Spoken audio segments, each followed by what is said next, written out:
Greetings and welcome to the United States Transhumanist Party Virtual Enlightenment Salon. My name is Gennady Stolyarov II, and I am the chairman of the U.S. Transhumanist Party. Here we hold conversations with some of the world's leading thinkers in longevity, science, technology, philosophy, and politics. Like the philosophers of the Age of Enlightenment, we aim to connect every field of human endeavor and arrive at new insights to achieve longer lives, greater rationality, and the progress of our civilization. All right, welcome to Liquid, New Hampshire. I have on as my guest today, Gennady Stolyarov II, the chairman of the U.S. Transhumanist Party. Nice to meet you, Gennady. How are you doing today? Pleased to meet you as well, Dominic. I am doing well and looking forward to our conversation. Absolutely. One of the reasons I brought you on today is because I consider myself a transhumanist, and I sort of got introduced to these ideas before getting involved in politics. And then when I entered into politics, I found that a lot of the people on the left, which is where I tended to sort of find myself, were not a big fan of transhumanism. And so part of the reason I'm making the video today is to maybe introduce more people on the left to transhumanism who at the moment are kind of a bit more closed off to it. One of the things I wanted to ask up front is the Transhumanist Party's goals and platform. How much do you think it aligns with existing values of the Democratic Party or the Republican Party, or how do they compare to existing political parties? So the U.S. Transhumanist Party stands for putting science, health, and technology at the forefront of American politics. And I think that does actually align with the values of a lot of people in both the Democratic and the Republican parties. It's interesting to observe this because American politics has become so polarized, so acrimonious, especially over the course of the past decade, and even more so over the course of the 2020s, really since the start of the COVID pandemic. But polls have consistently shown that despite the major policy differences and differences on the issues of the day between Democrats and Republicans, most Americans, whether they're Democrats or Republicans or independents, tend to align on seeing some good arising out of technological progress. There are some exceptions, both on the right and the left.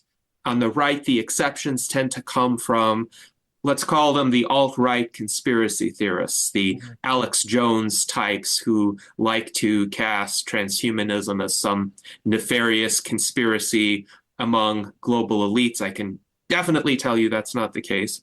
On the left, the animosity tends to come toward transhumanism from, let's call them the back to nature or neo-Malthusian types who see problems with technological progress and alleged resource constraints, which I would also say are not really the case. But among, let's say, more mainstream Democrats and Republicans, there's not really an aversion toward technology. These people use technologies, including emerging technologies, on a day-to-day basis, and they're not opposed to progress in medicine. They're not opposed to progress in computation or AI or space travel, though they may have different views about any regulatory frameworks and the extent of regulation that should apply to technological progress. But I think the overarching promise of transhumanism can speak to people from across today's political spectrum.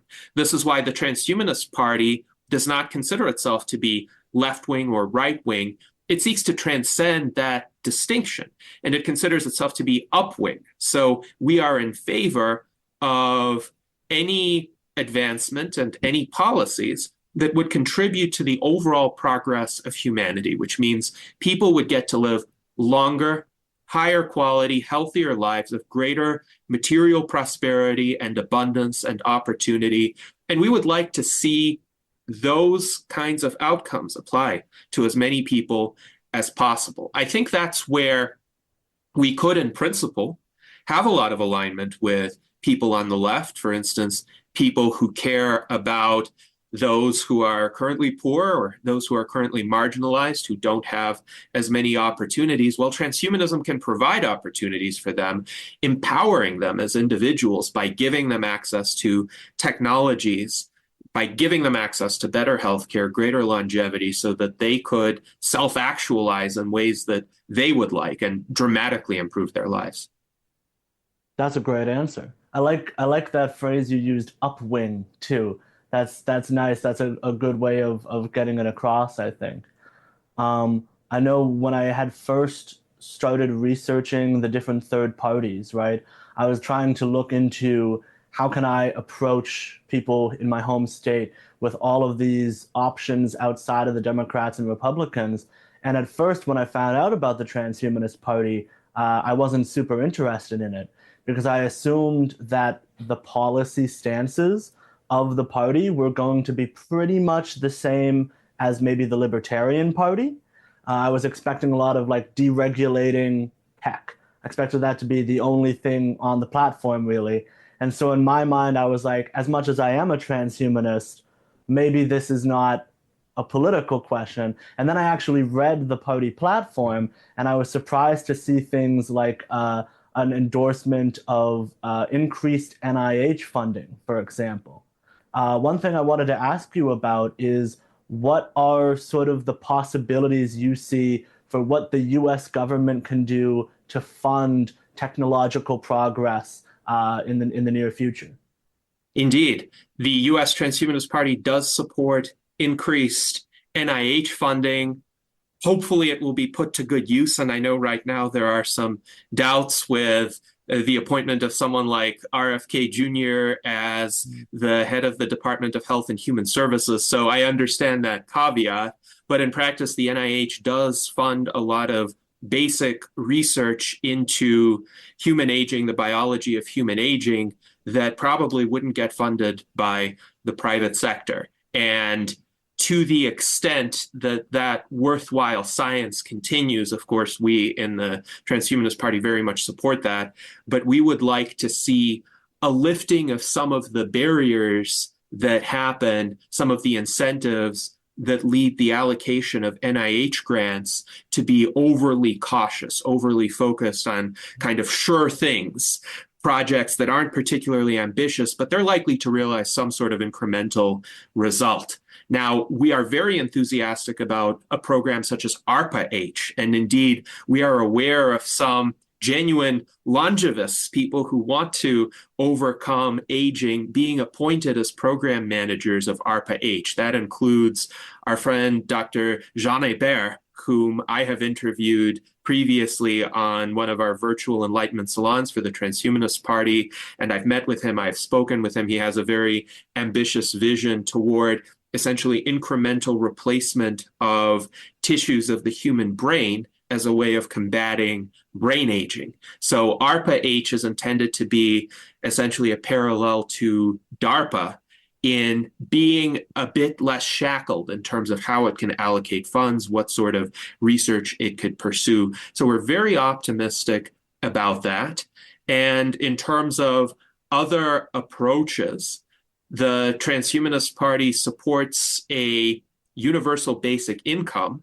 This universal basic income is not going to be funded through raising taxes. It's going to be funded through a proposal called the federal land dividend, where a lot of the land that is currently unused, that is not comprised of national parks or national forests or landmarks that we would want to preserve, could get leased out to companies in exchange for those companies essentially paying into a fund, kind of analogous to the Alaska Permanent Fund, which uses Alaska's oil revenues to pay its citizens essentially an annual amount ranging from a few hundred to a few $1,000s. So that's another way in which we think there could be a government program that helps people, but it's not a government program that's going to cost ordinary people anything more out of pocket than they're paying right now.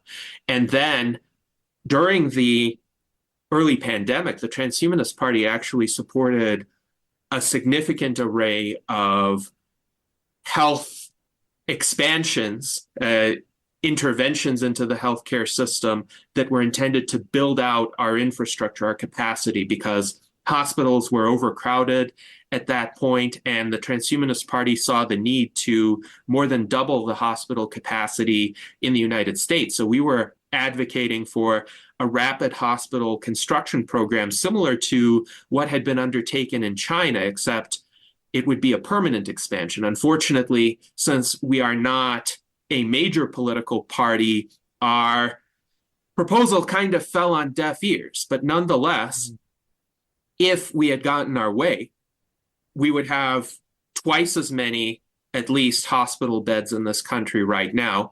There would be a lot of hospitals that would be constructed that would have a mandate to operate whether or not they generated a profit. So there are many underserved areas in this country, rural areas, where it's very difficult for people to get health care. Sometimes there are certain parts of Nevada where I live where somebody who needs top-notch healthcare or specialized healthcare needs to travel for about 2 hours in order to reach a hospital.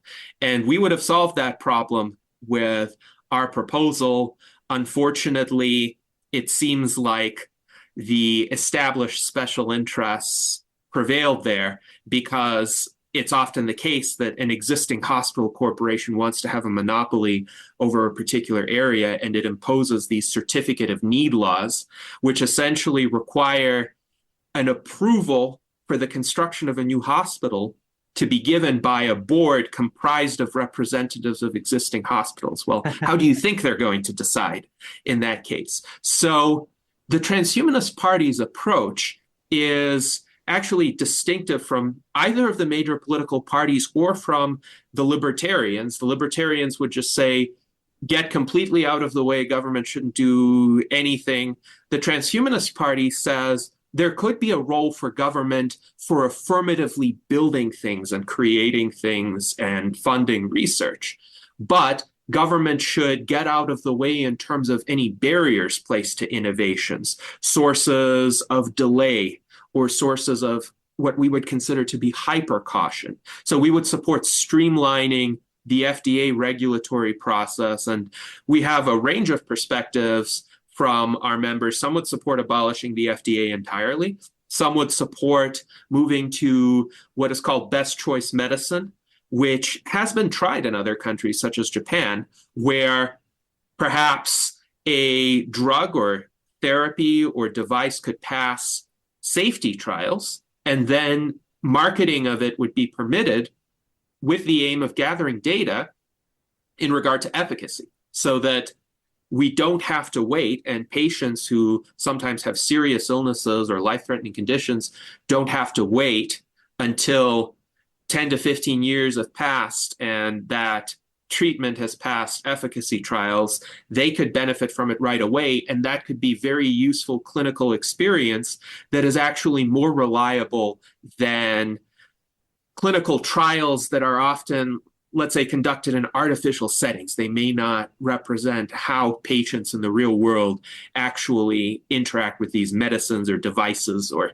therapies. So the Transhumanist Party tries to be nuanced about this. We try to look at each particular policy, including possible government interventions, and say, well, how is this going to contribute to human longevity and health? Is this going to accelerate progress, or is this going to slow progress down? And that's how we make our decisions. But we try not to be doctrinaire about it. So there may be some in the Libertarian Party who would say, well, we don't care what the outcome of this policy is going to be, just on the basis of some set of principles, we're going to say, no, we don't want government intervention here. And I would say right now that is a bit of a short-sighted approach, because we have a certain time window, let's say the next 12 to 30 years, in which we would like to have longevity, escape velocity attained in time for our generation to benefit from it. And pragmatically speaking, we need to use every possible means to achieve that. And then we will have hopefully all the time in the world to devise the optimal policy framework. Hmm. So is that you use the term longevity escape velocity, and towards our generation specifically, is it, do you guys believe typically that it is that close? I tend to align with Dr. Aubrey de Grey, whose work I have been aware of for now more than 20 years and with whom I'm actually collaborating since I'm a member of the board of directors of his newest organization, the Longevity Escape Velocity Foundation. So the probabilistic prediction that Aubrey de Grey has made is that we're about 12 to 15 years away with a 50% probability of reaching longevity escape velocity, which means by that time, therapies of damage repair will be available to reverse, to some extent, each of the 7 major categories of damage that Aubrey de Grey outlined within his SENS approach. And SENS, to those who don't know, stands for Strategies for Engineered Negligible Senescence. Now, this is a probabilistic prediction. So it may be that it'll take a little longer. It may be that it will arrive a little bit sooner. Aubrey does provide the caveat that he thinks there's at least a 10% probability that we won't get there for 100 years, but still an 80 to 90% probability of getting there this century, for instance, is well worth pursuing. And I am hopeful that we have a fighting chance of getting there before our generation becomes too senesced. So my hope is sometime, let's say in my early to mid 50s, I would be able to avail myself of some treatments that reliably reverse certain aspects of biological aging. And that's important because the younger you are, the more effective those treatments are going to be. If you're 90 years old and at death's door, it's hard to do very much to repair damage in a meaningful way, though emergency medicine is also advancing and there are ways to keep older patients alive for longer. But this is a time when we should really be pushing for these advances because I do think unless humankind destroys itself in a nuclear war or there's a major asteroid impact, these advances will come eventually. But the question is, will they come in time for us? And Aubrey's timeframes have shifted over the years as well. So he originally said in the early 2000s that we were about 30 years away, again, with that probability estimate.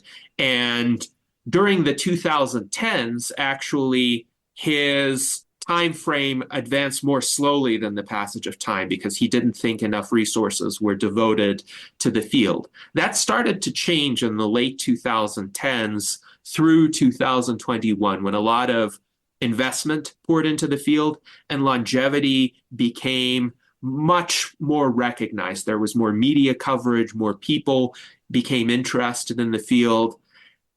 At present, there is more funding. Sometimes that funding is not as well allocated as it should be because with more exposure also comes more hype. So some people think just through healthy lifestyle, they could reverse their aging and maybe they could give themselves 5 to 15 years, 15 years at most, but they're not going to live to 150 solely through healthy lifestyle. And what we want is an open-ended, indefinite lifespan. That requires advancements in biomedical rejuvenation technologies, and that is what the Transhumanist Party is advocating for. That's funny because that sort of leads me to one of the common criticisms I hear is a lot of people lump together I don't remember his name, but there was a man who was all over the magazine, the man who would live forever, talking about, he just wants to take like supplements and exercise a lot, and he thinks that he personally will live forever. And in my eyes, that's maybe not the point or the goal so much as just placing an emphasis on, hey, this is going to come eventually. We need to make progress towards this. And even if it doesn't affect me personally, I would like, it wouldn't I would be happy if my kids could live forever. You know what I mean? Yes, I think we need to be concerned about the future of humanity as a whole. And I do personally want to live forever, but what we're doing in the Transhumanist Party is we are helping to advance this area of scientific inquiry and technology and the policy framework surrounding it by advocating for the researchers, advocating for the visionaries who envision a better world for humanity. So I would say those interests are aligned. And unfortunately, some people are not going to make it to longevity escape velocity. Of course, they do have a backup option. It's called cryonics, which the Transhumanist Party also advocates for. And with cryonics, of course, it needs to be much more widely adopted. And in order for it to be more widely adopted, there needs to be progress in both techniques of cryopreservation and techniques of revival from cryopreservation. So that is also an area of great interest for the Transhumanist Party. But ultimately, we want as many people as possible to benefit from these advances. And we think it's worthwhile for everybody to participate in order to bring that kind of future closer. Every day that passes, about 150,000 people die in the world, and about 110,000 of them die from causes related to biological aging. So if the advancement of these treatments, if the arrival of longevity escape velocity are hastened by even a day, we would save 110,000 lives, and multiply that by 365 to see the impact in a year. It's quite tremendous, I would say. And I think it's worthy as a humanitarian pursuit as well. But I would say there can be a confluence of motives there. So people who want to live longer personally, people who want to help humanity or help posterity, they all have a common cause in this transhumanist movement. As long as we're moving in the right direction, that is what matters. That actually leads me also to one of the sort of leading concerns with this worldview is there's a big religious criticism. You mentioned earlier Alex Jones. His belief is very much a religious one. He sees transhumanism as a sort of satanic false idol, as an evil machine god that to replace the real God. I've heard a number of religious thinkers on the left even recently pushing back against transhumanism from the same sort of Christian left perspective. How do you speak to people who have a religious concern about transhumanism? I would say transhumanism is not inherently anti-religious, though a lot of transhumanists are atheists, and that would include me personally. There are also religious transhumanists. Micah Redding, who is a friend of mine and a great supporter of ours, is the head of the Christian Transhumanist Association. There's also the Mormon Transhumanist Association, which is run by Carl Youngblood, and another prominent individual in that association is named Lincoln Cannon. And the Mormon Transhumanist Association is actually one of the largest transhumanist organizations, and they're very sincerely, very thoughtfully religious. I don't think anybody could accuse them of being irreligious. There are many Jewish transhumanists, Buddhist transhumanists, some Muslim transhumanists. So transhumanism is compatible with the theologies of major religions properly interpreted. For instance, I have met Catholics who have been in favor of radical life extension because it would enable them more time to do good works in this world. And again, I say, to the extent that we are incrementally aligned, we want to push forward human progress, achieve the betterment of the human condition, longer, healthier lives, there really is no conflict. Now, there are some people who will claim that transhumanism is opposed to their religious teachings, but I would say that's less inherent to their theology and is more a kind of status quo bias, because historically, a lot of institutional religion has evolved, of course, as well, but it has been a lagging indicator of general cultural attitudes, about 30 to 40 years behind the cutting edge of advancement. So, for example, in the 18th century, there were some forward-thinking individuals, Quakers, Shakers, some radical Protestants who were anti-slavery on principle. But the religious mainstream at the time was pro-slavery and was citing evidence from the Bible saying, well, all of these great biblical figures, they own slaves. Slavery is natural and normal, therefore, and sanctioned by God. And it took people who were outside of the status quo mentality to challenge slavery.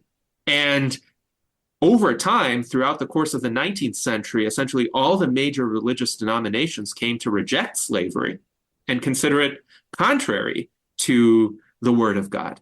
So how did that happen? I think the problem isn't so much religion, it's status quo bias. And the status quo bias, it exists among both religious and secular people alike, because among many secular critics of transhumanism, one hears arguments like, oh, we need to respect nature and transhumanism is unnatural, or the world is going to be overpopulated or is going to run out of resources, or we are all stardust and we will just return to being stardust, so it doesn't really matter. Or they would just say immortality is a delusion of the religious. So these people are short-sighted as well. They're just as short-sighted as the religious critics of transhumanism. What they don't see is that the present is already radically different from the past, and the future is going to be radically different from the present, and the pace of change is accelerating. Now, this could be good change or it could be deleterious change. It depends on what we humans do to affect that change. However, the situation isn't going to be stagnant. So assuming that whatever the present status quo is normal and natural, and some future technological advance will be a departure from that, is not necessarily founded. Because if you think about it, those same religious critics of transhumanism, they accept travel on trains, even though that was considered unnatural in the early 19th century. People were making arguments like, oh, it's against the will of God. It's unnatural to travel faster than a horse. Or anesthesia was considered unnatural because God meant you to feel pain. And now, of course, anybody, even a fundamentalist religious person who goes in for major surgery, will opt for anesthesia. Open heart surgery is accepted, even though it changed the situation dramatically. If you had heart failure in the 1940s or the 1950s, that was essentially a death sentence. And now there are so many ways to extend the life of a person with serious heart issues. So religions evolve too. Religious thinking evolves as well. And we're not out to deconvert people. So I think the religious critics of transhumanism can rest assured that we're not going to challenge them on the fundamentals of their beliefs. We would just ask them to recognize that in the course of human events and the progress or the change in our societies, their theological framework is actually a lot more flexible than they consider it to be. And perhaps the inflexibility stems from something else, not from the values that they hold. Absolutely. This makes me wonder also, what is Transhumanist Party's relationship to like the concept of technocracy as a form of government? Because I noticed earlier you used the phrase upwing. When I think of the people who are generally sort of in the center and up, I think of the technocrats, not in the sense of just liking technology, but in the sense of relying very heavily on experts to sort of make the decisions about how our society should function. I would say there is some value in what is considered to be technocracy in the sense of the principle that the people who are most qualified, most knowledgeable to make a decision are the ones who should be making it, with the important caveat that this shouldn't infringe upon individual rights. And often there are cases where people who are experts in one area may be stepping beyond that into areas where they don't understand the implications as much. Actually, we were skeptical of the pandemic lockdowns to begin with, because even though the intent was to limit the spread of infectious disease, and I do think social distancing, especially early on during the COVID pandemic, was a very wise decision. Having a coercive lockdown created so many adverse economic and societal consequences, and consequences in the way that people related to one another. It generated so much anger, isolation, the pathologies that stemmed from that, that I would say on net, it was a deleterious decision, even if social distancing did save some lives. So the question is, how does one have the appropriate scope for a technical expert to make decisions which are indeed technical in nature, which that person is qualified to make, but at the same time, you respect the ability and the prerogative of individuals to lead their lives in the ways that they see fit and take advantage of that knowledge and that information, but not be forced into doing so. So transhumanists do respect diversity of individual choice. And you could have a situation where a very well-functioning technological infrastructure is designed, but people have the option not to use it. For instance, the Amish, we would respect the right of the Amish to live in the way that they see fit. And they have internal decision-making processes for what technologies they choose to accept or reject. But the key is they actually do accept some of the technologies. They utilize a lot of today's healthcare system. So they might not utilize computers, but they will go to a hospital to get treated. And as a result, they live longer than their ancestors did. So technocracy, I would say, has its place. We don't want every decision to be made by majority rule, because the majority isn't necessarily knowledgeable about everything. But we do want to have a level of elected office holders who are responsive to the people, and we need to make sure that elections genuinely reflect the will of the people. Hence, we support electoral reforms such as ranked choice voting, proportional representation, the allowance of any party or any candidate who wants to get on the ballot to do so. We support more inclusive debates. We support fairer media coverage. And really, we think there's a greater role for democracy. There's also a role for an inviolate sphere of individual rights and individual choice, which should not be infringed upon whether one is in the majority or in the minority. So there are really three layers of decision making. On particular technical matters, we do need technical experts. In terms of a broadly representative government, we need a well-functioning democracy where people actually get to choose who represents them. And then there's a sphere of individual choice, which can draw upon any of that and utilize any of that. But the individual there is sovereign, whether or not they make good decisions, by the way. But we would hope through culture, we influence them to make good decisions. So I know that in recent years, you guys did run a presidential candidate, Zoltan Istvan. How did that campaign go? Do you feel that you guys were successful in what you were trying to accomplish with that campaign? Well, in fact, we've run presidential candidates in every election cycle since 2016. And Zoltan Istvan was our first candidate in 2016. He also founded the Transhumanist Party. Then in 2020, we had Charlie Cam as our presidential candidate and Liz Parrish as our vice presidential candidate. And most recently, we had Tom Ross as our presidential candidate and Daniel Tweed as our vice presidential candidate. I would say every election cycle, we do achieve something in addition to the previous election cycle. So the first time around with Zoltan, it was mostly about publicity. And Zoltan had this Immortality bus tour. He converted an old 1978 RV into a coffin-shaped bus, and he traveled around the country, and he appended the first version of the Transhumanist Bill of Rights very briefly to the walls of the Capitol building, literally for a few seconds before the wind blew it away. But it was a kind of media opportunity, and he had a lot of articles written about that campaign. But the party didn't really have a membership base or an infrastructure at that time that had been established. And when I became chairman shortly after that election, I started to build up the party.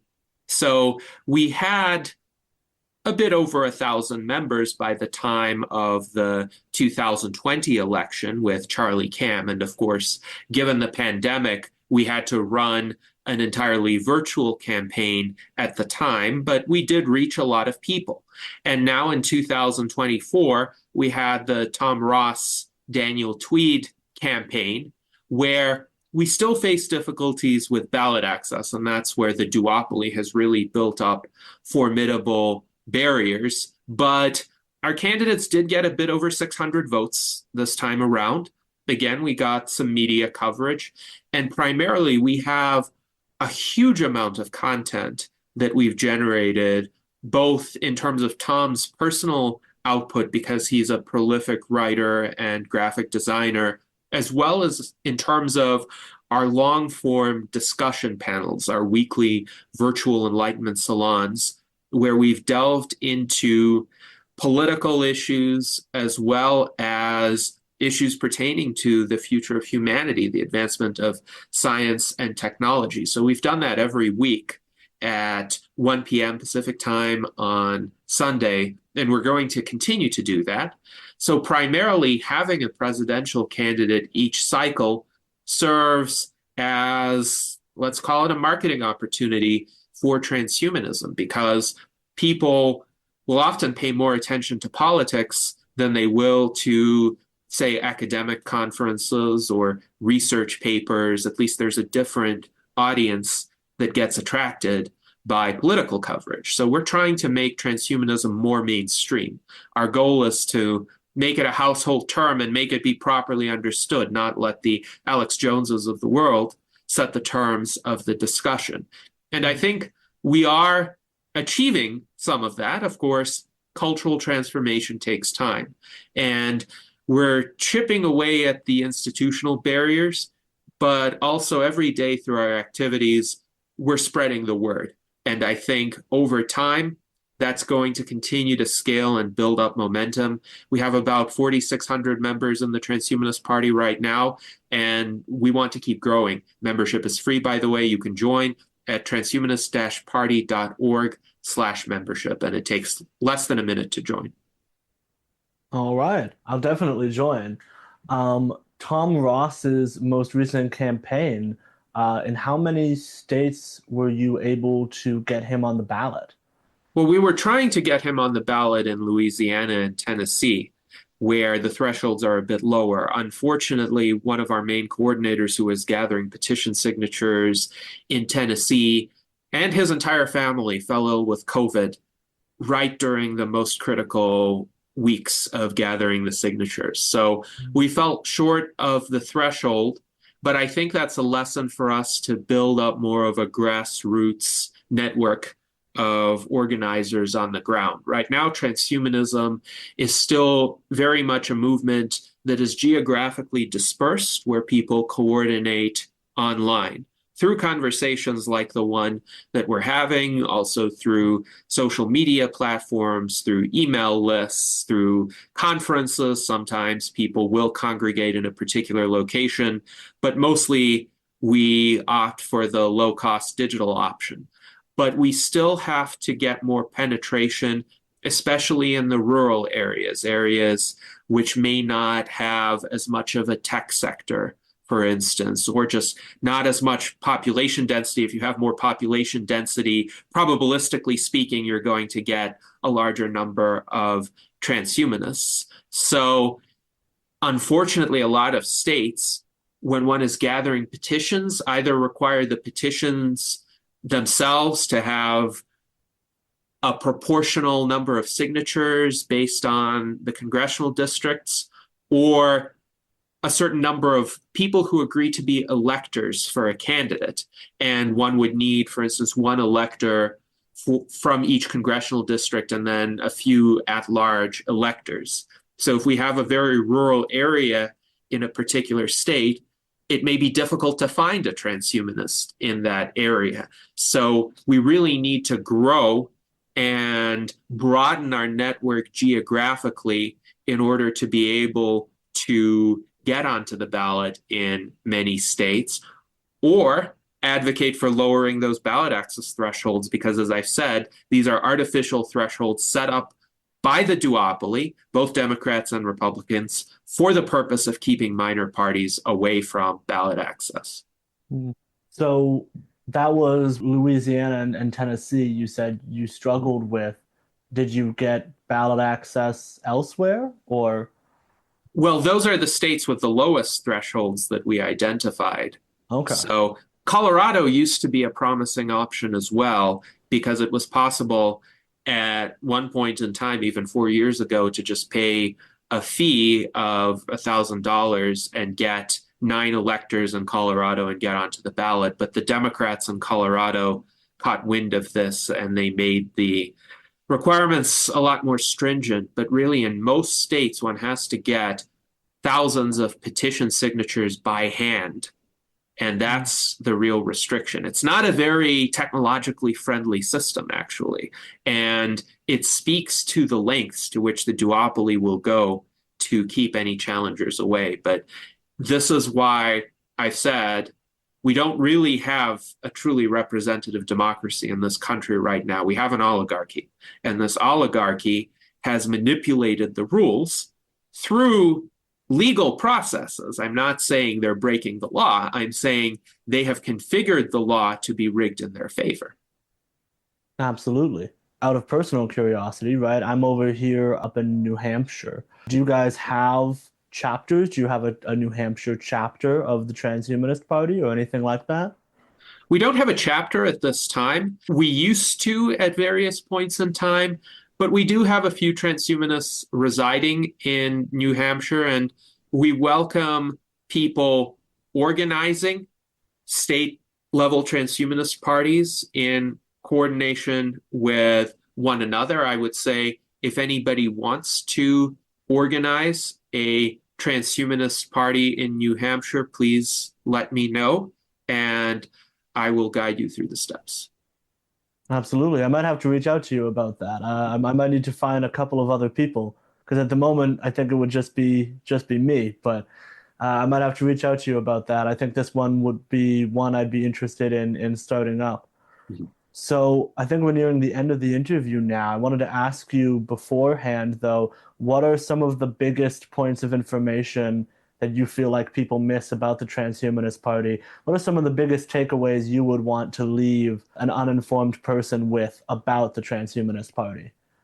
I would say there's a misconception that transhumanism is somehow elitist, and it's not. The vast majority of our members are middle class individuals. So we're not actually a party of millionaires and billionaires. Sometimes I wish we had a bit more support from them, but they tend to go off on their own and do their own things and their own projects, and they don't really participate in grassroots organizations. We're a grassroots, all volunteer organization.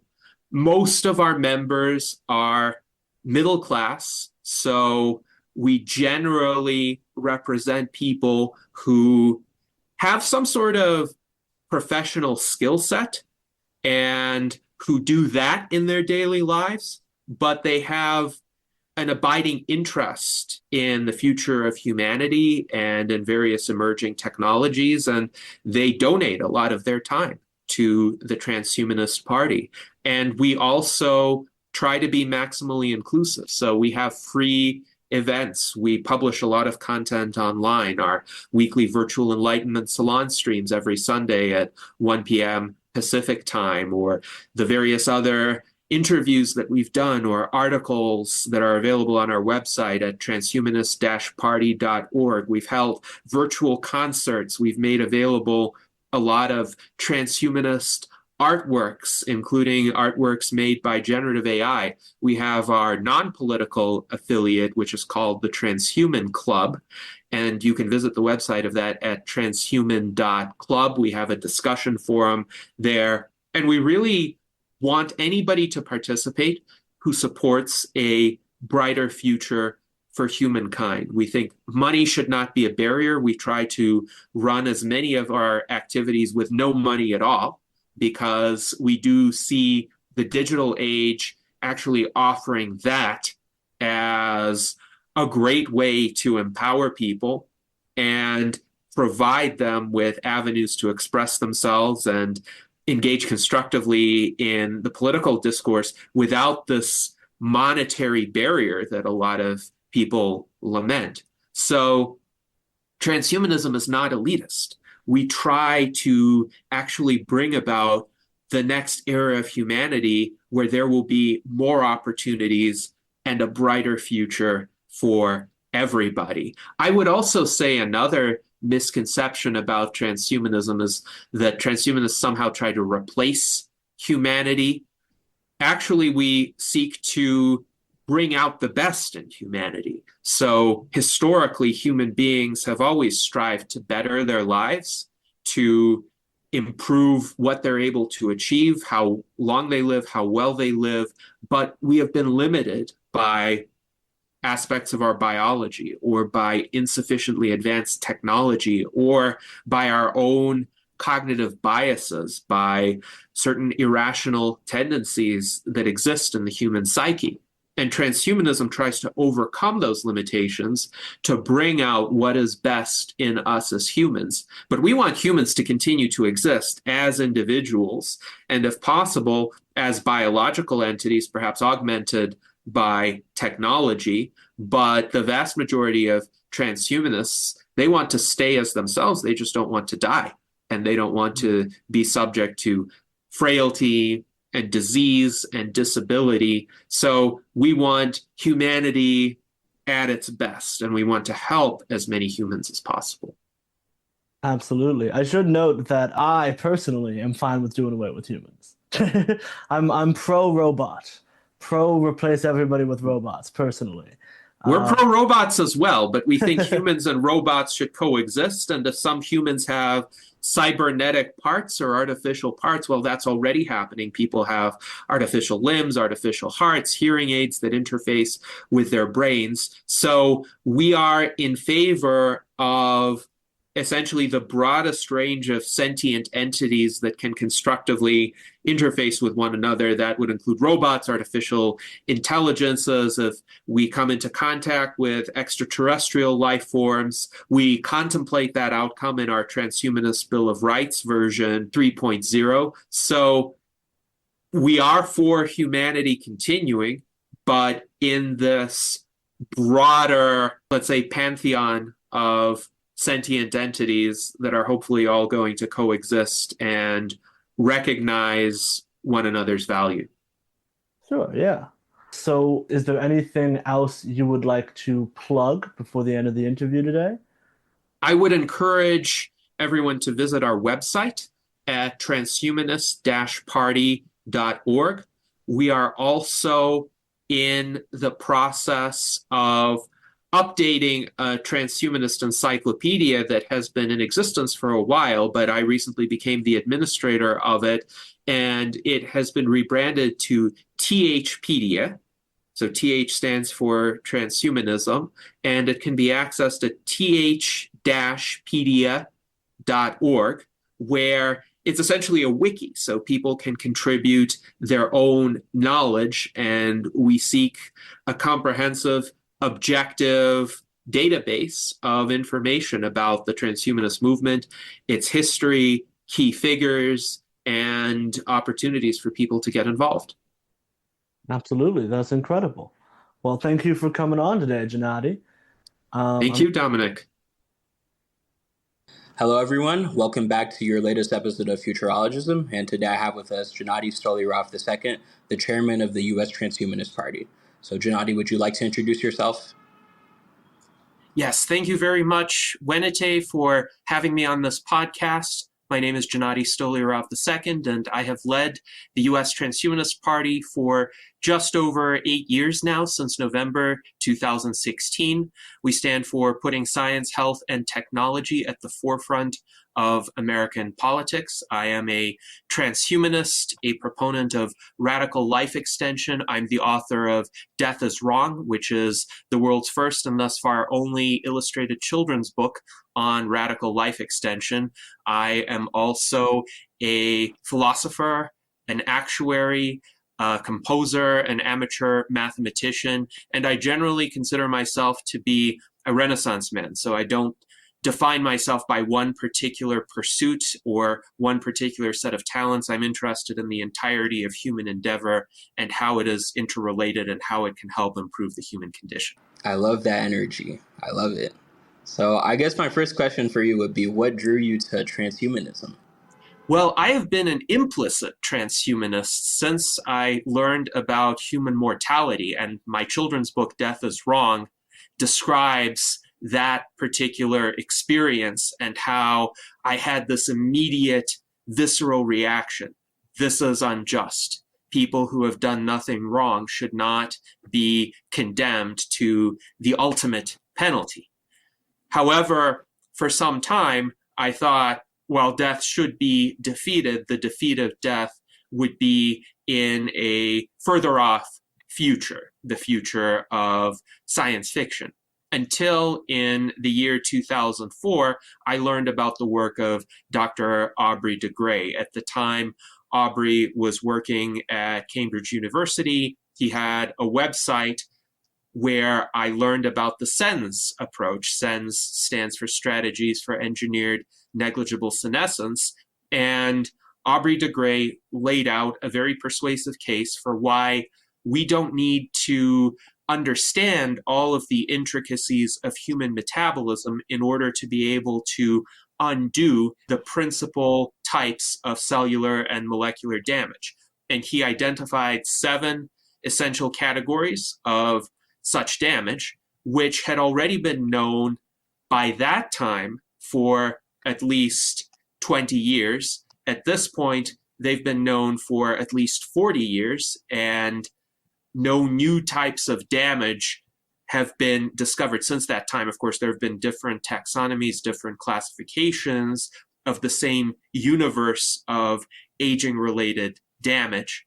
But this ought to be encouraging because we don't have to necessarily tinker with the process that brings about that damage. Just every 10 or 20 years, we need to go in with comprehensive rejuvenation therapies and reverse that damage, and then we can become biologically younger as a result. That would give us time for more advances, and that would essentially set us on the path to what is called longevity escape velocity, where we stay ahead of this process of biological senescence. So when I learned about this in 2004, I realized, well, we have a fighting chance to defeat this great nemesis of death within our lifetimes. And even if it's not a certainty, and it's not, Aubrey de Grey's timeframes are probabilistic, we have it, I would say, as a moral imperative to try to do something about it, because the alternative is we resign ourselves to non-existence. So that definitely affected the trajectory of my life,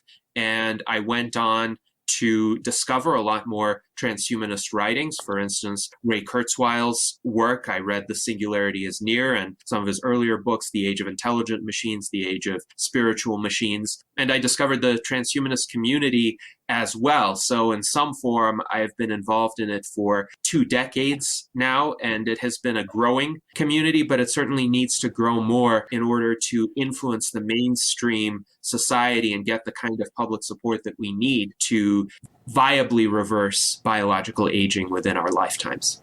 I'm curious to hear, what do you think are the major barriers in place, like preventing the masses from accepting transhumanism? I would say the main barrier is sheer unawareness. The fact is, transhumanism is not yet a household word, even though many people now in the media, in academia, and interestingly enough, among politicians know what transhumanism is. But why is it less accessible to ordinary people? I would say the main reason is life is hard and life is busy. So it so happens that our society is structured in such a way as to deprive people of leisure time, not because there aren't luxury goods, not because there aren't opportunities for entertainment. Indeed, compared to the former Soviet Union, where I grew up, luxury goods are cheap and accessible to the vast majority of Americans and other people in the so-called developed world. But what is actually in some respects less accessible, or at least very costly to obtain, are what I would call necessities, and in particular, housing, healthcare, and education. And those necessities take up the vast majority of most people's time, most people's resources, because I would contend those goods and services have been made artificially expensive by very bad policies over the past 50 years. And as a result, a lot of people are essentially on this metaphorical treadmill where they have to go faster and faster and faster in fulfilling their obligations in their jobs or in other ways in which they acquire resources just to afford those necessities. The luxuries, the entertainments, those are fine. Most people can afford them, but they don't have the time to engage with them. So it takes actually a very special set of people to be able to carve out the time for intellectual exploration. And I've been fortunate in my life, even though I'm not wealthy, to have structured it in such a way that I could seriously delve into ideas and essentially devote a lot of my time to the life of the mind, even though I'm as busy professionally and in many cases busier than most people are. However, I've made that concerted effort. Unfortunately, for many people, that's just not a possibility.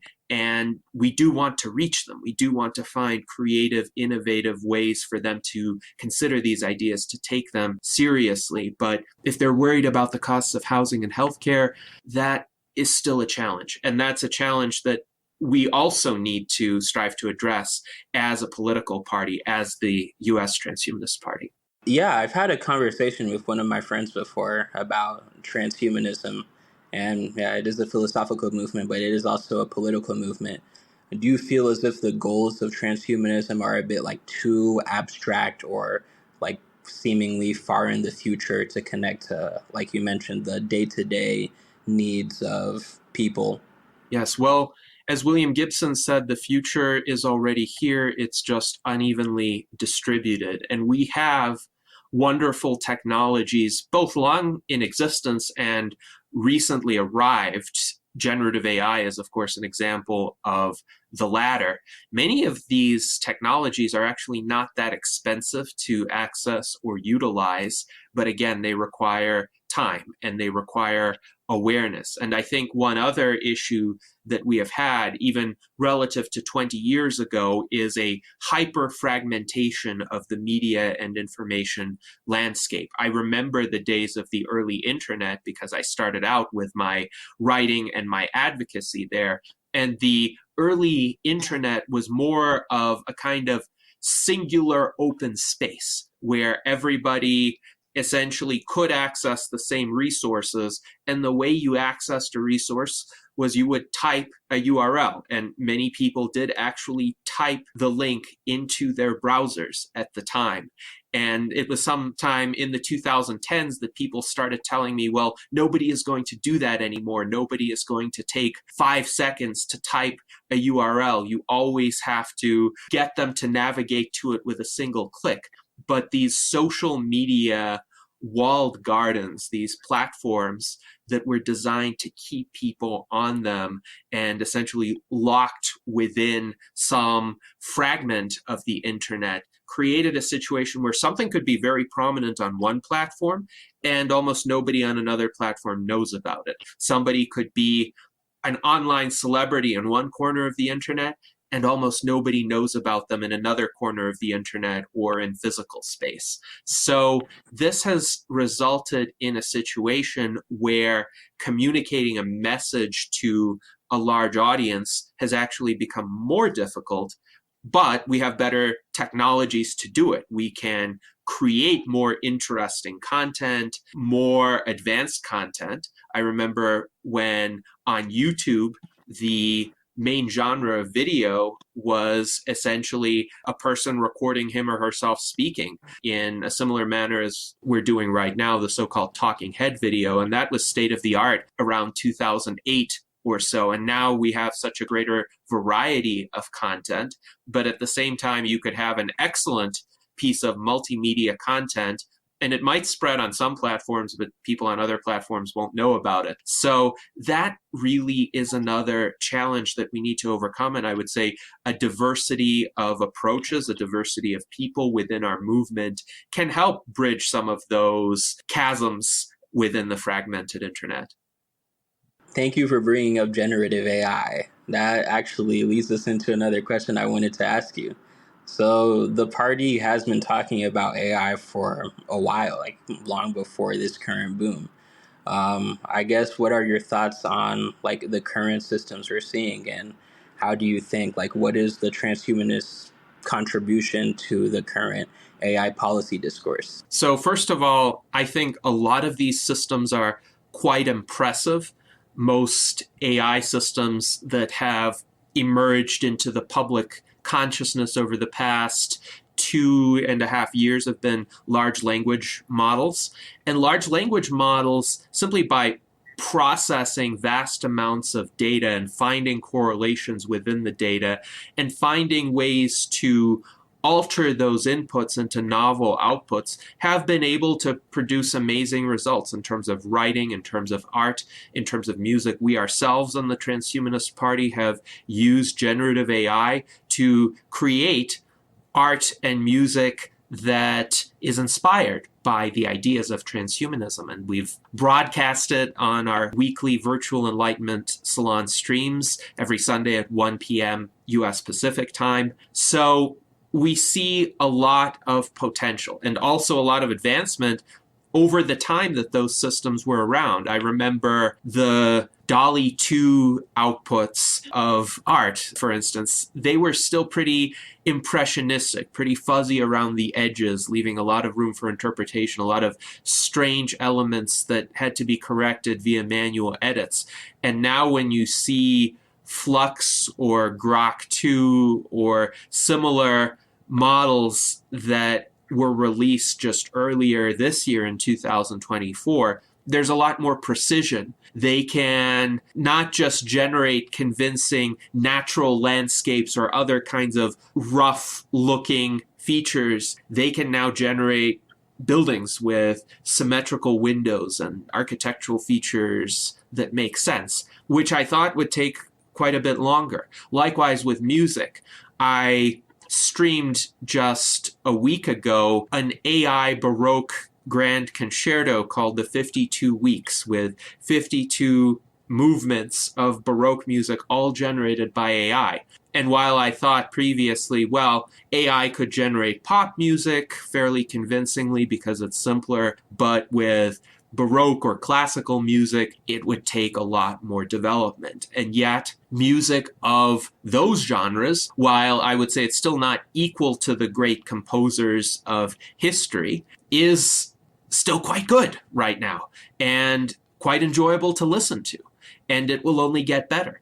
So that is, I would say, a set of tools that has created an artistic renaissance and, of course, has helped with communication. A lot of these generative AIs have been used to help people solve technical problems. They weren't very good at math in 2022, but in 2024, I gave ChatGPT 4.0 some advanced calculus problems that it previously aired on, or at least the prior version of ChatGPT aired on, and it solved them correctly, and it showed its work step by step. So progress is happening, but I am inclined to agree with Peter Voss in thinking that large language models are not a pathway to artificial general intelligence or AGI. They're still narrow AI. They're still tools, very powerful tools, that enable us to create content and also to broaden our own range of creativity, because by recombining elements from vast data sets, they can come up with outputs that human beings probably would not have originated themselves, just because they wouldn't have quite analyzed that space of content in the same way. So creativity is often just recombination of existing elements in novel ways. But that doesn't mean that these systems will be able to cross various domains of human endeavor on their own. So you could have a really proficient chess-playing AI that beats every human, but it's not going to learn on its own how to drive an autonomous vehicle, and vice versa. A really safe, effective, proficient AI that can drive an autonomous vehicle really well, prevent almost all accidents, is not going to suddenly learn how to play chess or do backflips as some of the robots from Boston Dynamics have been able to do. Of course, you could create a system that combines multiple AI platforms into a suite of sorts. So you could have a Boston Dynamics robot with a ChatGPT interface and a text-to-voice interface, and say Wolfram Alpha for math, so that it becomes really proficient at mathematics. So you could combine a suite of AI models into something that presents itself as a multifaceted type of system. But still, it will only work in the domains where it was programmed to work. And you need an entirely different architecture in order to reach AGI. I still think that's about 20 years away. So I think Ray Kurzweil's time frame of 2045 for the AI technological singularity is a reasonable one. But of course, huge progress is being made in AI, and I think progress will be made on the path to AGI as well. I just don't think we're going to see it in the 2020s. How do you envision society changing after the technological singularity? Well, one aspect of technological singularities is that they are event horizons, and I've spoken about this before. We've seen 3 technological singularities, in my view, already as a species: the agricultural revolution, the industrial revolution, and the information revolution of the mid to late 20th century. And some of the most forward-thinking minds of a given era can envision some possibilities in the next era, like Leonardo da Vinci had designs for flying machines, but he could not have quite envisioned how commercial aviation unfolded during the 20th century. And he certainly would not have been able to envision computers or the internet or the kind of remote communication that we're engaging in right now. Henry Ford probably would have been baffled by social media. His mind just wasn't there. So in that future, after we have artificial general intelligences that can match or surpass human capabilities, some people today might have inklings of what that life would be like, what that experience would be like, but we can't quite see the whole picture. And I think sometimes people have the tendency to say, well, we'll keep everything else constant, everything else about our lives, our experience of the world, but this one thing is going to change. And that's, of course, not how the future unfolds. So I see this technological singularity as a convergence of technological advancements. And these will be, in addition to advancements in AI, advancements in our knowledge of biology and biotechnology and medicine and the embodiment of these AI systems and robots. So to really be autonomous participants in our society, they can't just be systems on supercomputers. They would have to walk around and interact with us in physical space. So there would be Android AGIs, essentially. We would have advances in space travel. Already there have been remarkable advances, many of them driven by Elon Musk and SpaceX. Hopefully we'll have settlements on other worlds as well. We will have different levels of technological adoption by societies and subcultures. Again, the future is already here, but it's just not evenly distributed. And as technologies advance, there will be more scope for choice as to which technologies people choose to adopt and which technologies some people choose not to adopt. Already, of course, there's a spectrum. Some people are early adopters of technology. Some people are laggards. Some people even today prefer not to use computers. There are Amish people today who reject a lot of technologies from the 20th century. And yet, even many Amish people will say, of course, we're going to use the medical system. We're going to go in for surgery if we have health problems, because they're not against all technologies. They just want to preserve a particular way of life, and they are reluctant to adopt technologies that conflict with that way of life. So one possibility that I see is actually a kind of hyper-pluralism, a flourishing of diversity of lifestyles and choices, unlike anything that we've seen. If people think that today's, let's say, challenges where there are different attitudes or different lifestyles, or some people might still experience clashes with regard to ethnicity or religion or gender, if they think that is a world of great diversity, they haven't seen anything yet. So at the point at which we have, say, many people with cyborg implants, people who have gotten various genetic enhancements through gene therapies, for instance, people who live longer, some people who have more strength, more endurance, more ability to achieve certain physical feats, we are going to have an extensive amount of diversity, and we are going to need to have a common foundation for a society that allows all of these beings, these sentient entities, to flourish, whether or not they're human, by the way. That actually brings me back to Sens and your book, Don't Die. So you have this technological singularity as still decades in the future. What do you see as the most promising path to get to radical life extension right now? So in terms of my book, Death is Wrong, I advocate for a biomedical rejuvenation approach. So I actually have an appendix there for kids, by the way, about SENS and about the 7 different types of aging-related damage that Aubrey de Grey identified. I think there's a lot of need right now for more experiments in the lab.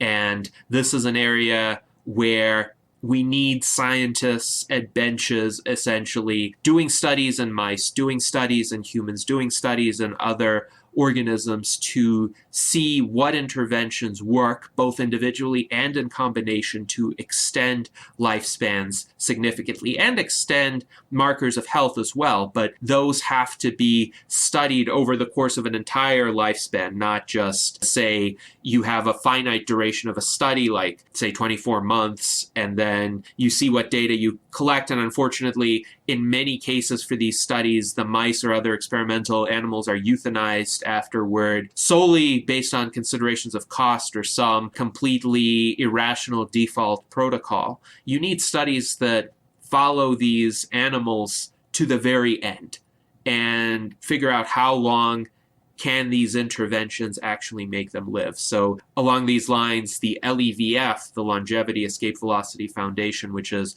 Aubrey de Grey's newest foundation, is doing great work with the robust mouse rejuvenation series of studies. The first one is getting close to completion, though there are still 11 very long-lived mice left out of 1,000 as we're discussing this right now. The second study is going to be launched very soon, and I think that's crucial to generate the data for the AI systems to analyze, because, of course, the AI systems can only derive insights from the material that they're given, from the information that already exists. And somehow that information has to be generated. So as the AI systems become very powerful, they're only going to be able to use their techniques on large volumes of data that were already somehow created or provided to them. So one reason why they are very effective with text or images or music is because huge amounts of that kind of content have been created.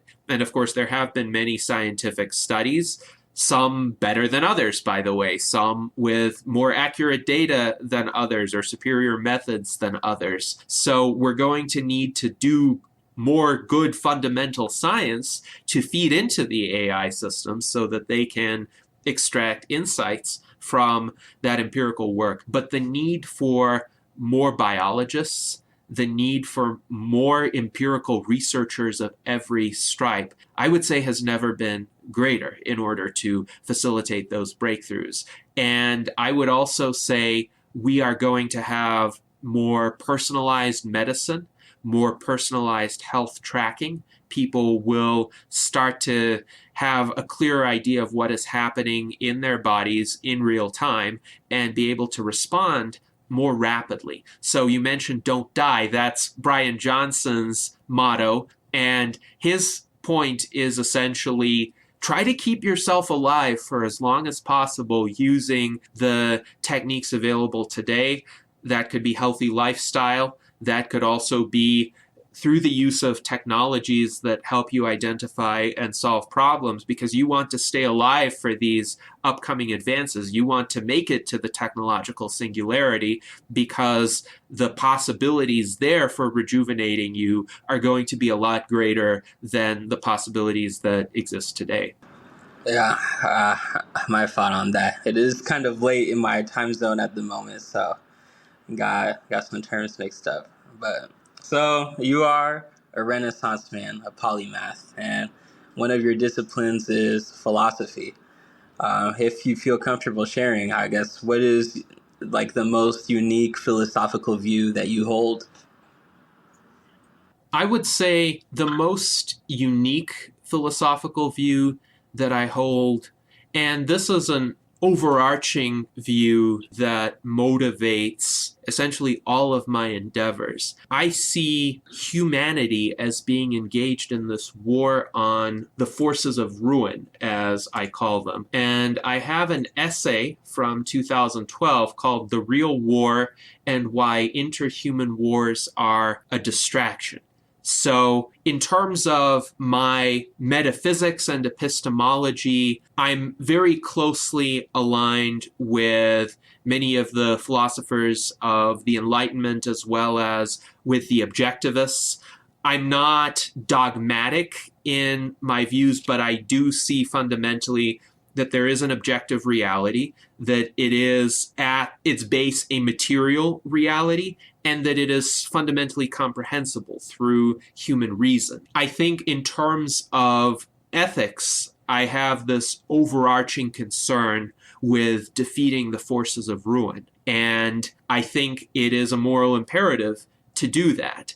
I am an individualist, ethically speaking, so I do think people should act in their own enlightened, best long-term self-interests, and there's nothing wrong with that. And people should try to live as long as possible. People should try to lead lives of as high quality as possible. But in terms of how do you spend your time, I would say fighting the forces of ruin is such a strong imperative in my view, and I see such a huge scope of problems caused by the forces of ruin in the world that we are going to be occupied in solving these problems for centuries, millennia, even longer. Even if Ray Kurzweil's time frame is correct, we reach the technological singularity by 2045. We can solve many of the causes of aging. We can live indefinitely. There is still so much work that will need to be done. We will need to figure out how to prevent natural disasters. We will need to prevent, say, asteroid impacts upon the Earth. We will need to colonize other worlds, expand throughout the galaxy, prevent the eventual destruction of our solar system or the eventual destruction of our galaxy. So these are objectives that are going to keep us busy for millions, maybe billions of years. I want to be around to experience that. But this war on ruin, I think, is an animating drive that I think all humanity properly should exhibit. And implicitly, many people do every day when they do strive to secure the basic necessities of their lives when they strive to work at something, to achieve something. They're fighting against the forces of ruin. They're holding the forces of ruin at bay. But I think that recognition is not as explicit as it should be. And as a result, a lot of people engage in dissipative or suboptimal activities. And I want to essentially alert humankind that we need to redouble our efforts here. Even if we do have radical life extension, I presume the human body is just going to deteriorate at some point. So I guess it's kind of a combined question. Like, what do you see as like the next step after humanity? Or do you see it as like, we'll just keep rejuvenating our bodies? And what are your thoughts on mind uploading? I would prefer a continuous rejuvenation of the human body, but of course, there could be incremental enhancements along the way. So we could figure out how to make our tissues more durable so that our bones don't break as readily. Or, for instance, our skin might become more resistant to UV radiation, or our organs could regenerate in ways that other animals already have the ability to do, and we just need to figure out how to trigger that capacity for regeneration in our own bodies. So all of that would be different from the capabilities of current humans.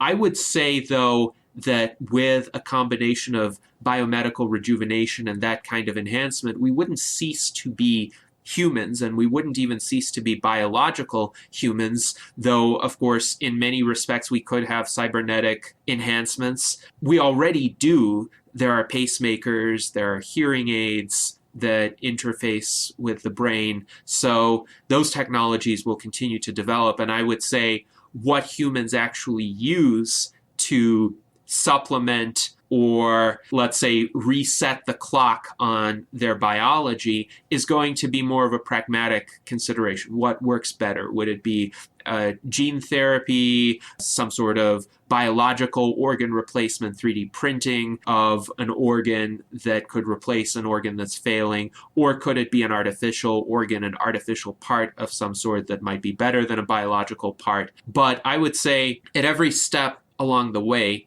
it's important to preserve a continuity of some aspects of the human organism. So I have an essay about this from 2010 entitled, "How Can I Live Forever? What Does and Does Not Preserve the Self?" And in it, I very much argue for an incrementalist approach. So I am not a proponent of destructive mind uploading. I think if you upload a mind into a digital substrate, you're essentially creating a copy. And it would be like if a version of you that was identical, atom by atom, were 3D printed right alongside you. And let's say everything went exactly according to plan, and this person was an exact copy, but he was just a few feet away from you. And then he would go off having his own life, his own experiences, and you would no longer see the world through his vantage point. He would not see the world through your vantage point, though both of you would say you had the same memories, you had the same past.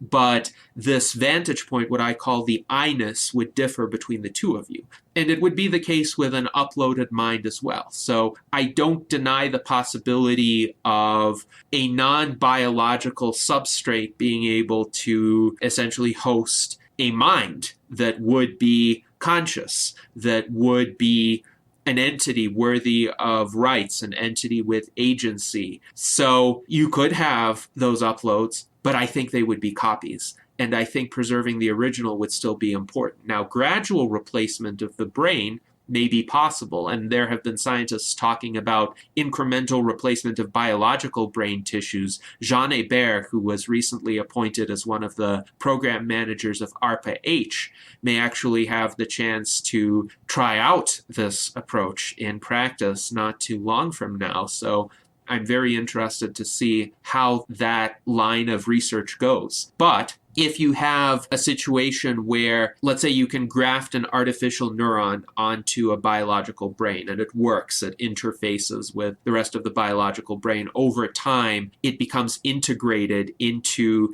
that organism, essentially. And then you keep doing that over and over again. Maybe at some point in time, you will end up with an entirely artificial brain, but there needs to be this continuity over a long period of time between the biological brain and the eventual artificial brain. And all of the functions would need to kind of be gradually assumed by these artificial neurons. At the end of that process, maybe there won't be biological components left, though there could be. Again, maybe the biological components will be superior in some way, or biological neurons could be re-engineered in such a way that you could graft those on to the brain instead.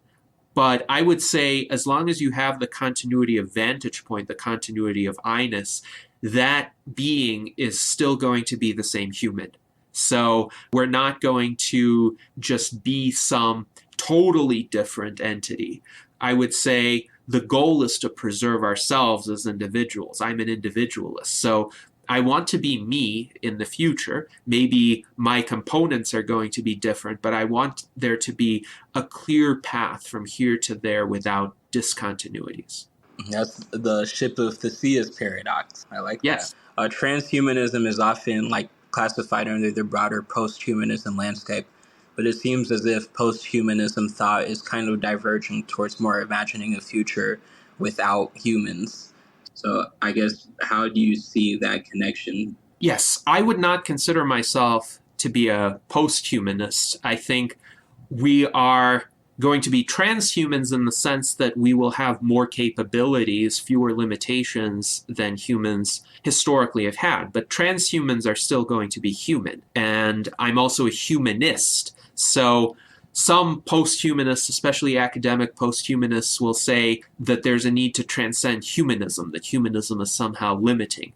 And I don't believe that. I think humanism is still important. Respect for basic human rights, human autonomy, self-determination are essential. And furthermore, the use of rationality, the application of rationality to solving problems, improving the quality of life, will remain paramount, no matter what our physical hardware is going to be. Now, I have also stated in the future there will be a diversity of sentient entities, not all of which will be human. And the Transhumanist Party, in its Transhumanist Bill of Rights, version 3.0, explicitly acknowledges this and tries to prepare our society for a future where rights would not be exclusively limited to humans. For instance, if we have sentient AGIs, or if we have uplifted animals, I think it may be possible. If it's possible to genetically engineer greater intelligence in humans, why not genetically engineer greater intelligence in other species of animals? If we make contact with extraterrestrial life forms, some people think there has already been some sort of contact.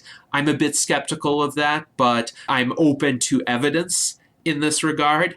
But I would say if there is a possibility that we may encounter other intelligent life forms, we need a framework of rights, we need a framework of civil constructive interaction with them so that we don't end up in some sort of interspecies warfare, which is always counterproductive. So we will be a future of other entities that are not human, that are still sentient and sapient and worthy of rights, but I hope that future will have humans in it as well. I hope that future will have a broad spectrum of humans, ranging from people like the Amish, who might still be living in their communes centuries from now, to people who avail themselves of the latest technological breakthroughs and enhancements.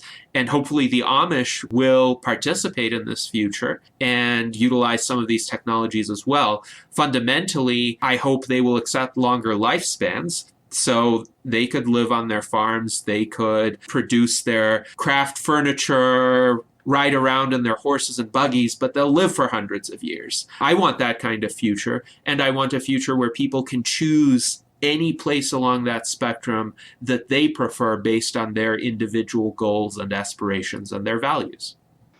As the chairman of the party, for those listening who might not be sold on transhumanism or the Transhumanist Party's political goals, what would you say are the major reasons they should look deeper into it?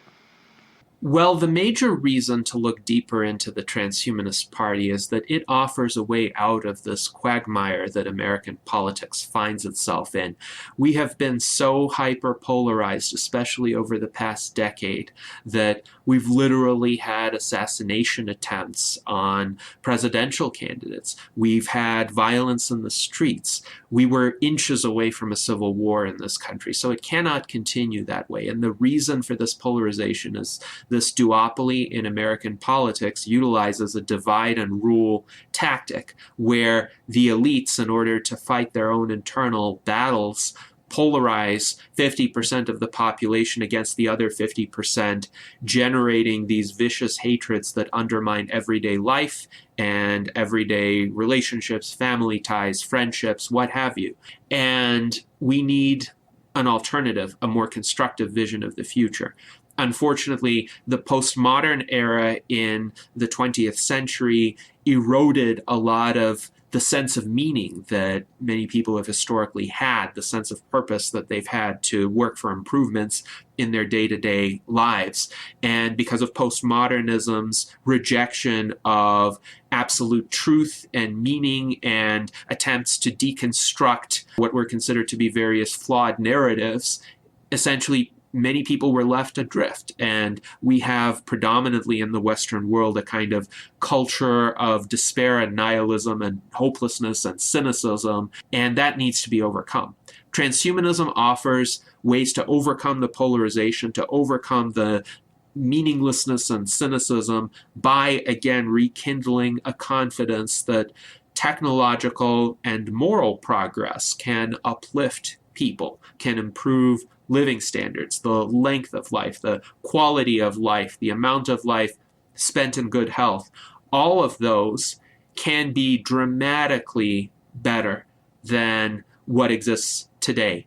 And also, this war on ruin is very much a part of transhumanism. I think people often do need a common enemy to rally around, but we don't want that enemy to be other people because that can lead to a lot of meaningless destruction. We want that enemy to be what actually endangers human beings, and those forces of ruin, death, disease, decay, natural disasters, threats from outer space like asteroids. Those are the threats that can unite people. And it was mentioned before, sometimes people perceive transhumanism to be abstract, perhaps too detached from their daily concerns. But when framed as a war on ruin, I think the day-to-day concerns can be brought in as well. Whenever we work to improve our immediate surroundings, let's say there's a blighted neighborhood somewhere and people are trying to rebuild it, that, I would say, is also a transhumanistic endeavor. If you try to find cheaper ways to house people, that's a transhumanistic endeavor, particularly if you're using technology to do it. So I think there is a huge scope for large numbers of people to embrace transhumanism as the next paradigm of our civilization, to essentially replace postmodernism and the meaninglessness and cynicism that that paradigm has engendered with a more hopeful paradigm, a paradigm that people will be enthusiastic to work on behalf of. What is your vision for the radical transformation of society? Well, I would say the radical transformation of society will be one where people will live much longer. So hopefully we will be able to reverse biological aging within our lifetimes. Aubrey de Grey's probabilistic time frame is that there's about a 50% probability of reaching longevity escape velocity within 12 to 15 years. I hope that also the radical transformation of society will involve radical material abundance. So we talked about how housing, healthcare, and education are quite expensive right now in Western societies especially. I envision a future where they will be basically free. And free not because there's a law saying that they have to be free, but free because they will be so cheap to produce, that you will be able to 3D print a house on the spot, that you will be able to have Star Trek-like tricorder technology that could diagnose and cure most afflictions, that you could learn anything you want to learn for free, which already is starting to happen in terms of education with online resources. It's just a matter of getting the people who need those resources to have the time and inclination and the awareness to utilize them. But I envision a future where we will have radical longevity, we will have radical abundance, we will have still accelerating progress, and people will recognize that this life is precious, that it can continue to get better, but we also need to keep fighting against the forces of ruin. So people will not just become lazy, people will not just become complacent because they have this radical abundance. People will realize we're still very fragile no matter how far we advance. We're dealing with cosmic threats now. We're dealing with threats across millions of years of history, and we need to prepare, and we need to enhance our intelligence and enhance our wisdom to be able to deal with ruin on that scale. So there won't be a utopia, by the way. So radically transformed society will also be a society of continuous transformation, continuous improvement. There won't ever be a time when we say we've arrived.